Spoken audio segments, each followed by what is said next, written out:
Welcome to bird media. నేను వైష్ణవి. ఆంధ్రప్రదేశ్ అభివృద్ధిలో మరొక కీలక అధ్యాయం మొదలు కాబోతోంది.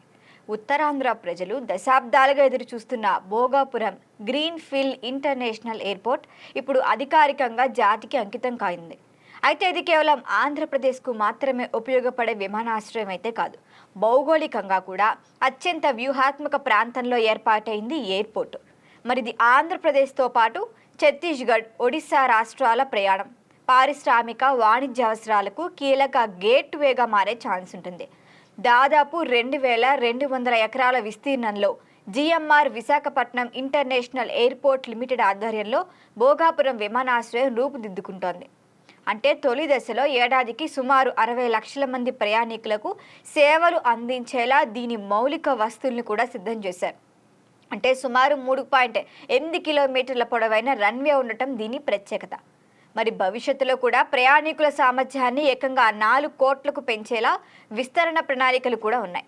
అంతేకాదు ఎయిర్ బస్ A380 వంటి భారీ వైడ్ బాడీ విమానాలు కూడా ఇక్కడ ల్యాండ్ అయ్యేలా మౌలిక సదుపాయాలను కూడా అభివృద్ధి చేశారు. అయితే భోగాపురం ప్రత్యేకతలో మరొక కీలక అంశం ఏంటంటే మల్టీ మోడల్ కార్గో హబ్.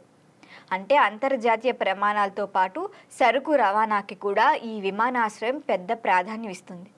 ఉత్తరాంధ్రలోని వ్యవసాయ, సముద్ర, పారిశ్రామిక ఉత్పత్తులతో పాటు పొరుగు రాష్ట్రాల నుంచి ఖనిజాలు, పారిశ్రామిక సరుకుల్ని కూడా మనం వేగంగా అంతర్జాతీయ మార్కెట్లకు తరలించే అవకాశం దీని ద్వారా ఏర్పడుతుంది.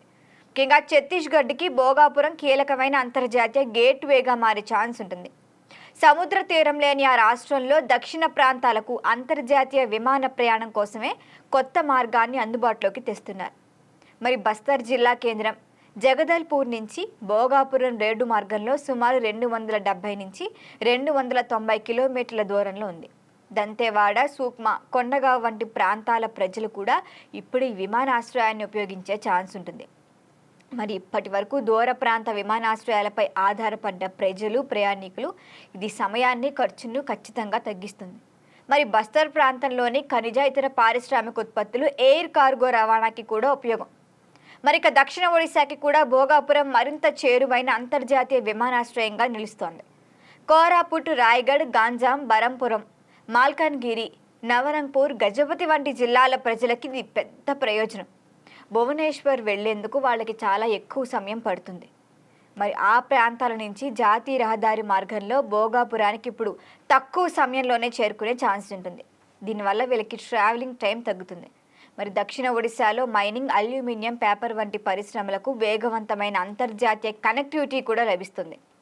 ఇక అంతర్జాతీయ విమాన సర్వీసులు ఇప్పుడు విస్తరిస్తే దుబాయ్, సింగపూర్, మలేషియా, థాయిలాండ్ వంటి గమ్యస్థానాలకు కూడా ప్రయాణం మరింత సులభమవుతుంది. దీనివల్ల విదేశీ పెట్టుబడులు, పారిశ్రామిక కార్యకలాపాలు, వాణిజ్య సంబంధాలు పెరిగే అవకాశం ఉంది. ఇదే సమయంలో ఇప్పుడు మనకు అరకు, లంబసింగి, బస్తర్, కోరట్పూర్ వంటి పర్యాటక ప్రాంతాలకి కూడా విదేశీ పర్యాటకుల రాక పెరుగుతుంది. అంటే భోగాపురం కేవలం ఒక విమానాశ్రయంగా చూడట్లేదు. రవాణా నుంచి కార్గో, పరిశ్రమలు, పర్యాటకం, పెట్టుబడులు, ఉపాధి, ఇలా 3 రాష్ట్రాల ఆర్థిక వ్యవస్థలను అనుసంధానించే ఏరో హబ్గా ఎదిగే సామర్థ్యం ఉన్న ప్రాజెక్టు. ఉత్తరాంధ్ర దశాబ్దాల కళ నెరవేరటంతో పాటు ఏపీ, ఛత్తీస్గఢ్, ఒడిశా మధ్య ఆర్థిక వారధిగా భోగాపురం కొత్త అధ్యయనాన్ని నాంది పలికిందని చెప్పొచ్చు. దీనిపైన మరిన్ని అప్డేట్ల కోసం చూస్తూనే ఉండండి బర్డ్ మీడియా. ఈ వీడియో మీకు నచ్చినట్లయితే లైక్ చేయండి, షేర్ చేయండి, సబ్స్క్రైబ్ చేయండి. మరిన్ని అప్డేట్ల కోసం మా వాట్సాప్ ఛానల్ను ఫాలో చేయండి.